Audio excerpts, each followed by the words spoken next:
ela é aquilo que deixa você num bom estar. Você está em um momento agradável, você se sente bem consigo mesmo. A serotonina, ela faz você se sentir importante. Sabe aqueles dias que você está bem narciso? Está mais narciso que a própria água do narciso? É aquele dia que você está com a serotonina lá no alto. Você está muito satisfeito com você. E ela a gente alcança com exercício físico, tomando sol e sendo grato pelas coisas. Quando você faz essas coisas, você fica satisfeito pela ciência. O terceiro é a dopamina. A dopamina é algo que se tem muito no hospital. Quem já teve crianças ou idosos ligados na UTI com remédios para manter vivo, você vai ver lá que tem lá escrito dopamina. Meu filho cadeirante, ele passou a primeira cirurgia dele 44 dias na UTI, e a dopamina não saía da veia dele para manter a vitalidade e a disposição. Mas para a gente no dia normal, para você alcançar a dopamina, você precisa fazer exercício e você precisa tirar uma boa noite de sono, de 7 a 9 horas. E o último, o quarto elemento da felicidade pela ciência, aquilo que deixa a pessoa satisfeita, a oxitocina, é conhecido como o hormônio do amor. Uma coisa que deixa satisfeito você é o hormônio do amor. É quando você está perto de quem você gosta. Eu gosto muito da minha loira. Eu gosto quando eu estou perto dela. A oxitocina, ela floresce na mãe quando ela está gestante. Porque aquele sentimento de estar perto, e muito perto, na verdade dentro de você, aquilo que você mais gosta, aquilo que você mais ama. Para você alcançar isso, você precisa abraçar. Quem abraça ganha muito oxitocina. Você se sente satisfeito, feliz, alegre por estar perto de quem você gosta, de dar um abraço nele. E exercício físico também ajuda. Agora, o texto que nós lemos fala sobre um trabalho que gerou satisfação. Um trabalho que, se eu for ler do versículo 3 do capítulo 53, não é nada muito parecido com o que a gente falou até agora. Mas esse trabalho era ser desprezado, era ser indigno, era ser homem de dor, experimentado nos trabalhos, era alguém que as pessoas escondiam o rosto. Ele era desprezado, ninguém fez caso dele algum. Ele tomou sobre si as nossas enfermidades, as nossas dores. Nós o reputamos por aflito, ferido de Deus, oprimido. Ele foi ferido pelas nossas transgressões, moído pelas nossas iniquidades. O castigo que nos traz a paz estava sobre ele, pelas suas pisaduras somos sarados. Nós andávamos desgarrados como ovelhas, cada um se desviava pelo seu caminho, mas o Senhor fez cair sobre ele a iniquidade de nós todos. Ele foi oprimido, mas não abriu a boca. Como um cordeiro foi levado ao matadouro, e como a ovelha muda perante os seus tosqueadores, ele não abriu a boca. Da opressão e do juízo foi tirado. E quem contará o tempo da sua vida? Porquanto foi cortado da terra dos viventes, e pela transgressão do meu povo ele foi atingido. E puseram a sua sepultura com os ímpios, e com o rico na sua morte. Porquanto nunca fez injustiça, nem houve engano na sua boca. Todavia ao Senhor agradou moê-lo, fazendo-o enfermar. Quando a sua alma se puser por expiação do pecado, verá a sua posteridade, prolongará os dias, e o bom prazer do Senhor prosperará na sua mão. O trabalho, tudo isso que ele fez, o trabalho da alma, o trabalho da vida dele, ele verá e ficará satisfeito. O trabalho da alma dele está aqui nessa manhã. Você é o motivo da satisfação do Senhor Jesus. O trabalho que ele fez na cruz do Calvário, nós podemos glorificar nesta manhã. Obrigado, Senhor, porque o Senhor se deu por nós. E eu quero falar nesta manhã sobre servir, o trabalho que gera satisfação. A palavra satisfação, ela tem várias conotações. Uma delas é o prazer de realizar algo. Você se sente satisfeito quando você realiza algo. Você se sente satisfeito também quando você repara um mal causado. Você também se sente satisfeito quando você paga o que deve. Você se sente satisfeito quando você explica o porquê de ter falhado, a desculpa que você tem que dar, ou até a informação que você presta por uma missão. O prazer de realizar. Eu, por exemplo, eu me lembro de quando arrumei meu primeiro trabalho, ainda quando tinha meus 18 anos. Comecei a trabalhar registrado com os 18 anos, eu estava na empresa já desde os 17. Mas quando eu registrei a minha carteira pela primeira vez, o meu pai se sentiu satisfeito, o prazer da realização do seu filho ter encontrado o caminho do trabalho, de ter descoberto que uma das minhas funções era ser um trabalhador. E aí ele teve a realização de um pai de ver um filho correto, fazendo as coisas corretas, se dando bem. Eu posso também me lembrar de quando eu casei, que a minha mãe me entregou no altar. Ali ela estava se realizando, se sentindo satisfeita, porque todo o trabalho dela, desde a infância, desde quando eu estava em gestação, ela estava em gestação de mim, e todo o percurso, o dia que ela entregou para eu ter a minha própria família, a minha mãe podia dizer assim: olha, o trabalho da minha vida, eu estou vendo, eu estou satisfeito agora. Quando eu fui para Campinas, que está meu primeiro apartamento, eu lembro que quando, em vez de ir para minha casa direto, eu passei na casa do meu pai e mostrei a escritura para o meu pai. O meu pai chorou comigo, dizendo assim: olha, meu filho, tudo que eu fiz por você, te ensinei a ser um homem, a ser um trabalhador, hoje eu vejo você conquistando aquilo que é seu. Ele estava dizendo assim: o trabalho da minha vida, pelos meus filhos, hoje eu sinto satisfação. O que Jesus fez por nós é o prazer da realização. Quando nós fazemos em prol do prazer da realização, em prol daquilo que vamos ver no futuro, parece que tudo se torna menos custoso, menos difícil. Eu não quero dizer que para Jesus não teve dor no momento da cruz, mas quando ele olhava para o futuro, olhava a data de hoje, olhava que a gente estava sentado louvando a Ele, o Senhor Jesus glorificava e falava assim: olha, eu estarei dando a minha vida por eles, porque vai valer a pena. E no mundo, irmãos, de pessoas insatisfeitas, no mundo de pessoas insatisfeitas, eu vejo que eles não têm o prazer da realização.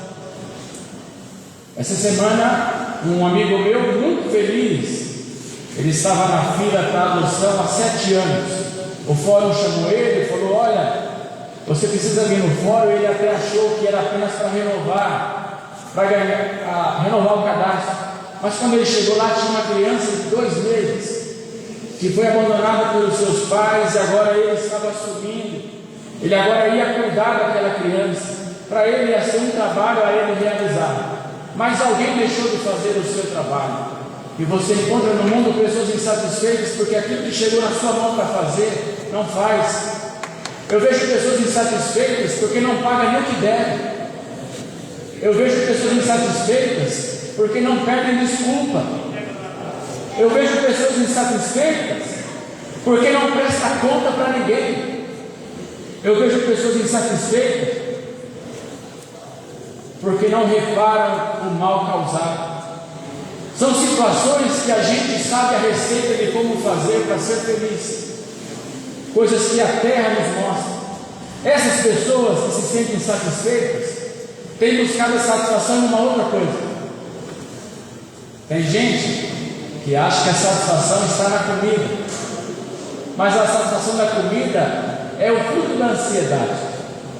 Tem gente que vai tentar se satisfazer pela bebida, mas a bebida nada mais é do que o fruto da sua própria frustração de algo que não deu certo. Tem gente que a satisfação dele vem através da droga. Eu não sei qual é o sentimento que a pessoa tem naquele momento, mas com certeza deve ser um vazio tão grande que ele tenta se satisfazer com a droga. Tem gente que a satisfação dele, ele acha que está na carne. Aí ele procura a prostituição, ele procura o adultério para tentar satisfazer a sua carne.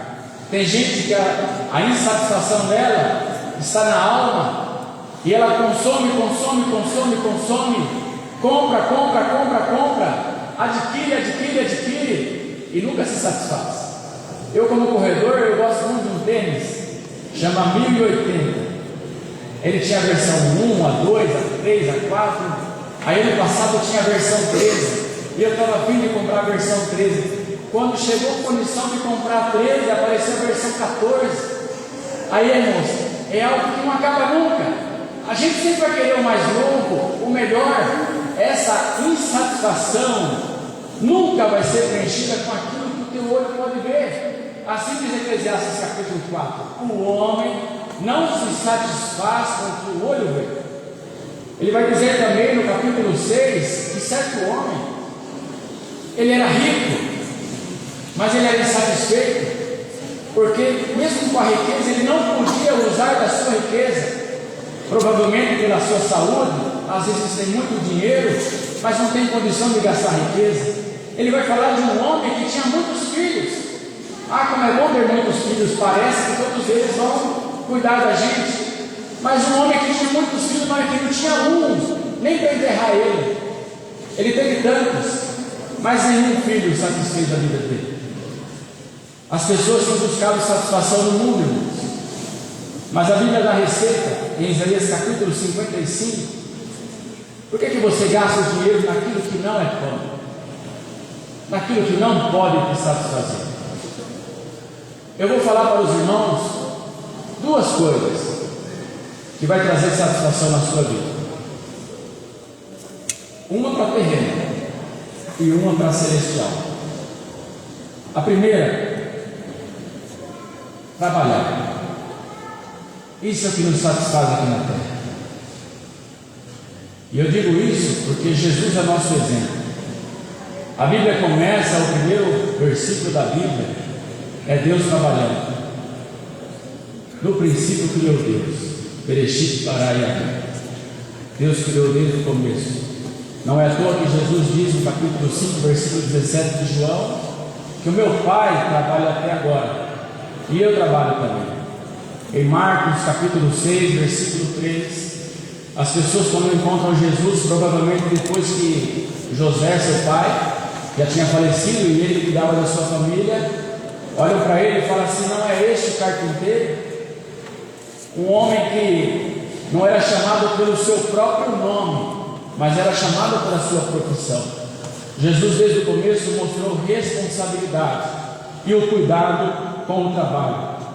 E eu digo para os irmãos que, se seguirmos a lógica da Bíblia, Atos 11, 26, quando os cristãos foram chamados pela primeira vez por este nome, como imitadores de Cristo, se Jesus é trabalhador, nós também devemos ser trabalhadores. Olha só o que diz no Salmo 128, o Salmo da família: bem-aventurado o homem que teme ao Senhor e anda nos seus caminhos, pois comerás do quê? Do trabalho das suas mãos. E feliz, a felicidade do homem é através do trabalho, é do cuidado, é da responsabilidade. O próprio Pai de Jesus, em Mateus 13,55, e eu outro dia estava falando no Gertrudes, que dentro de uma família cristã, normalmente o pessoal não sabe o nome do pai, sabe o que ele faz: o mecânico, o carpinteiro. Assim também foi José. Não é esse filho do carpinteiro? Alguém sabe onde eu trabalho, às vezes não sabe o meu nome, sabe o que eu faço, porque a gente acaba entregando a nossa vida na intenção de servir a nossa família. E isso, irmãos, o que muitas pessoas acreditam que é algo apenas para os homens, quando você lê em Provérbios, no capítulo 31, você vai ver que a mãe do rei Lemuel, quando ela escreve procurando uma esposa perfeita para o seu filho, ela fala as características dessa mulher, e ela vai dizer no versículo 13 do 31, que ela trabalha de boa vontade com as suas mãos. No 27 vai dizer assim, que ela não come o pão da preguiça.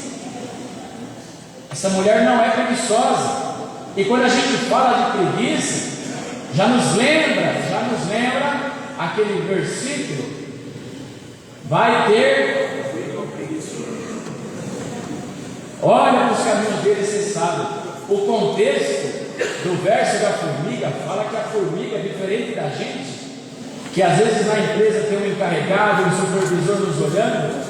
Essa formiga, ela não precisa de líder, não precisa de capitão, não precisa de encarregado. Ela sabe da sua responsabilidade, ela sabe qual é a sua função, e na época de calor ela vai trabalhando e vai guardando para o inverno. Ela sabe o motivo por quê. E o mesmo contexto fala assim, ó: até quando você vai ficar deitado? Quando é que você vai levantar do seu sono? Quando é que você vai parar e crescer e ser um trabalhador? Até quando você vai ser preguiçoso? Quando é que você vai acordar de ser um menino para virar um homem, de ser uma menina para virar uma mulher? Efésios capítulo 6, ele convida a gente a obedecer os nossos senhores. Ele fala sobre o trabalho secular. Ele diz assim que quando a gente serve ao nosso patrão, é como se a gente fosse servir a Deus. Não precisa ter alguém olhando para a gente estar trabalhando. A gente trabalha pela nossa responsabilidade, pela nossa dignidade e a vontade de mostrar que nós somos cristãos fiéis. Isso é um dos motivos. Nós servimos de boa vontade como ao Senhor, isso sabendo que nós receberemos de Deus o bem que nós fizermos. Enquanto alguns, irmãos, acreditam estar sendo espertos. Você conhece no seu trabalho gente que se acha esperta, gente que muitas vezes tenta enganar no seu trabalho. Essa mesma pessoa, quando ela foi ser contratada, ela prometeu, como é que diz o ditado? Mundos e fundos, mundo e fundo, para dizer assim: olha, não, quando eu tiver empregado eu vou fazer tudo. Essas pessoas, irmãos, elas têm um engano em achar que isso é vantagem. Sabe por quê? Uma vida sem utilidade, sem propósito, ela não tem motivo para existir. Não é à toa que as pessoas em depressão, ela fala assim: olha, eu não tenho utilidade, eu não tenho serventia. Mas nós somos chamados para um evangelho que nos dá trabalho, que nos dá motivo para ser servos. E uma das coisas que as pessoas tanto falam sobre ser servo, e falam de forma às vezes pejorativa, é dizer assim: ah, ele é um escravo, ele é um servo. Eu, quando olho a palavra servo, eu vejo que é uma pessoa que serve, não no sentido de que ele vai trabalhar, mas no sentido de que ele é capaz de fazer. Nós somos chamados para ser servos, nós somos servos. Quando alguém nos dá um trabalho, é como se ela dissesse assim: olha, eu estou te dando porque você é capaz de fazer, porque você tem possibilidade de fazer. E isso é o entendimento sobre o que é ser servo. A minha esposa, ela tem uma vida muito corrida, muito, mas muito corrida. Há 17 anos atrás ela decidiu que ela queria cuidar das crianças, antes mesmo de ter meu filho cadeirante. E parece que ela já estava se precavendo, e eu comecei a trabalhar sozinho, externamente, e ela internamente. Essa semana ela precisou ir no NAPED, que o NAPED é onde a gente consegue as cadeiras de roda. Depois ela foi na farmácia de alto custo, ela foi buscar a cesta básica da empresa, ela foi no mercado, ela foi levar o computador que estava quebrado, ela foi na madeireira comprar uma telha que no telhado estava com cupim, depois ela foi para casa fazer comida, depois ela foi fazer crochê, ela foi ler livro. Parece que o tempo dela é maior do que de todo mundo, mas a verdade é que ela não come quando a preguiça, ela aproveita o tempo dela, ela usa o tempo dela. E eu queria convidar os irmãos a ligar o trabalho que Deus nos convida para termos como responsabilidade terrena com o trabalho de servos de Jesus Cristo, que é o segundo e a nossa maior satisfação, aquilo que verdadeiramente vai nos satisfazer. Jesus, como exemplo, mais uma vez, ele disse assim: bem como o Filho do Homem não veio para ser servido, mas para servir e para dar sua vida em resgate de muitos. Jesus preferiu perder, gastar a vida servindo, sendo útil para o meu próximo em obras e também salvação. Ele disse, apóstolo Paulo, no capítulo 2 de Efésios, versículo 3 e 4: nada façais por contenda ou vanglória, mas por humildade, cada um considere os outros superiores a si mesmo. Sentimento de servo, sentimento de utilidade. Jesus, nesse sentimento de servo, de utilidade, ele diz: olha, ninguém tem amor maior que esse, de dar sua vida pelos seus amigos. E como Cristo amou a sua igreja e a si mesmo entregou por ela. Jesus foi o exemplo de gastar a vida como um trabalhador em prol do próximo. E é esse convite, irmãos, é o cerne da mensagem desta manhã. O sentimento de servo, um trabalho que gera satisfação na nossa vida. O rico insensato, ele trabalhou muito, mas com propósito errado, sem utilidade, porque ele não conseguia nem aproveitar. Aquilo não satisfazia ele. Mas nós somos convidados, segundo o apóstolo Paulo, nós somos feitura sua, criados em Cristo Jesus para as boas obras, as quais Deus preparou para que andássemos nelas. Nós somos chamados de embaixadores de Cristo, nós somos chamados de luz de Cristo. Para o mundo que está em treva, quando acende uma luz, é a única forma de se encontrar o caminho de saída.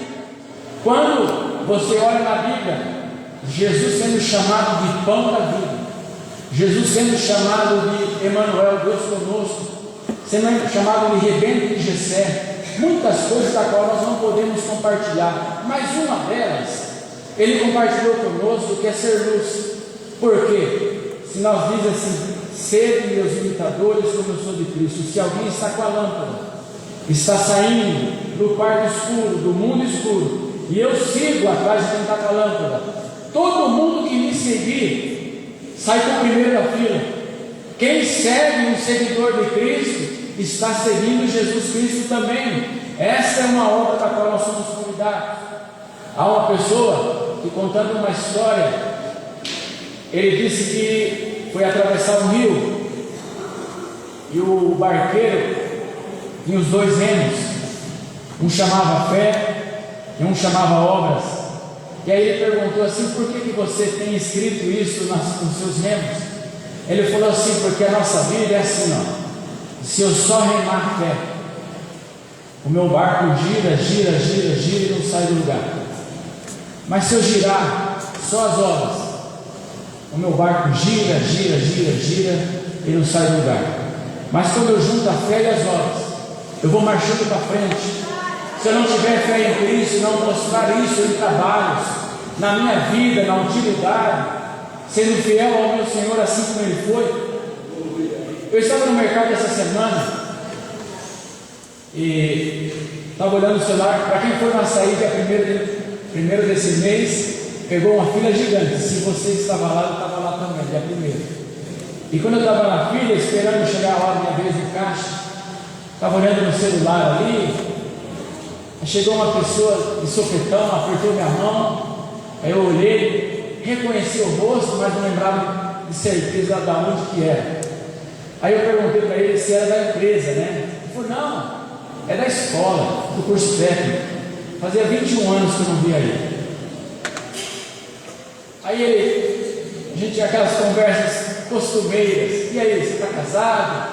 Está solteiro? Aí eu falei para ele: estou casado, esse ano eu fiz 20 anos de casado, vou fazer 21 agora no mês de julho. Aí ele falou: eu já casei 2 vezes já. E já separei as 2. Aí começou com aquelas brincadeirinhas que eu não vou repetir para os irmãos aqui, desagradáveis. Eu estava até sentindo vergonha ali dentro do mercado, porque ele fala alto, né? E eu tentando disfarçar, e me chamando de bobo, porque eu estava casado há tanto tempo. E quando a gente casa, a gente promete ser útil a alguém, servir para uma pessoa.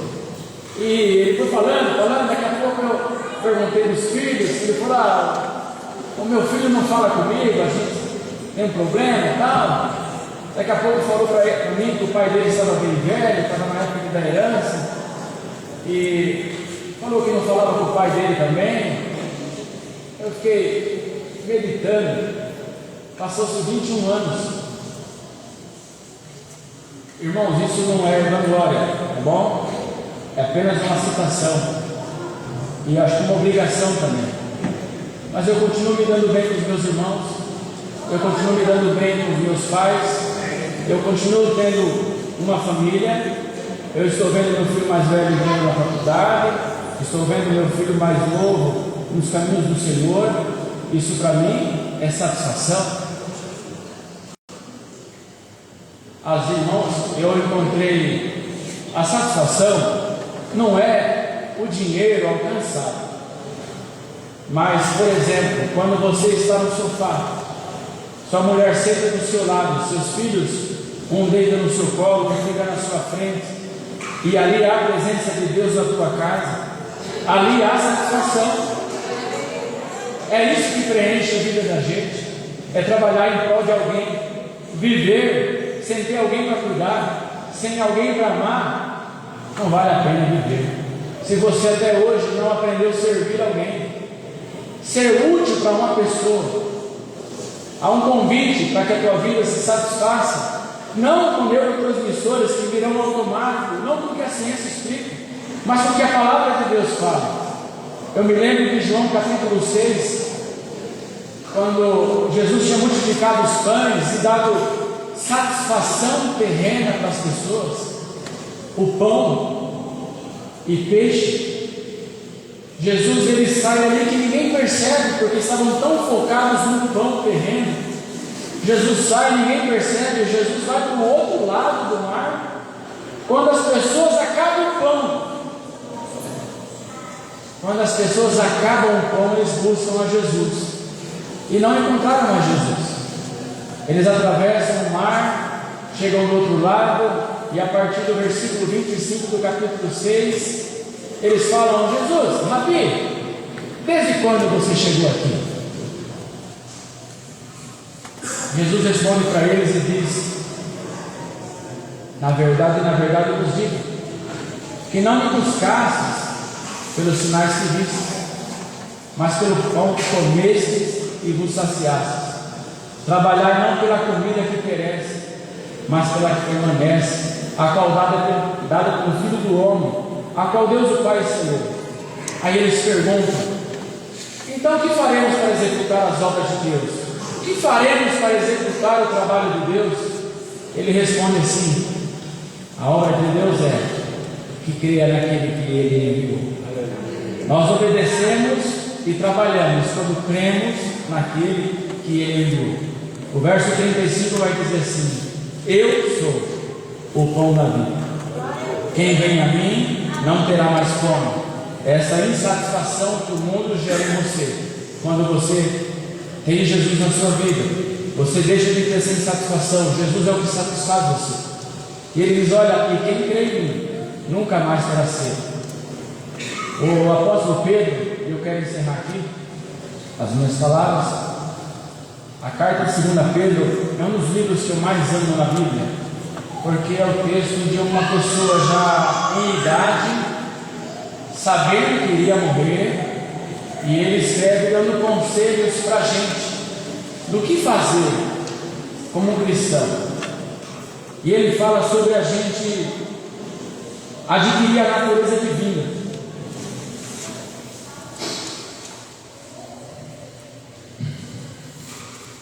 Ele fala assim: que se você, quando adquire a fé, na sequência vem o poder, vem a ciência, vem a temperança, vem a paciência, vem a piedade, vem o amor fraternal e a caridade.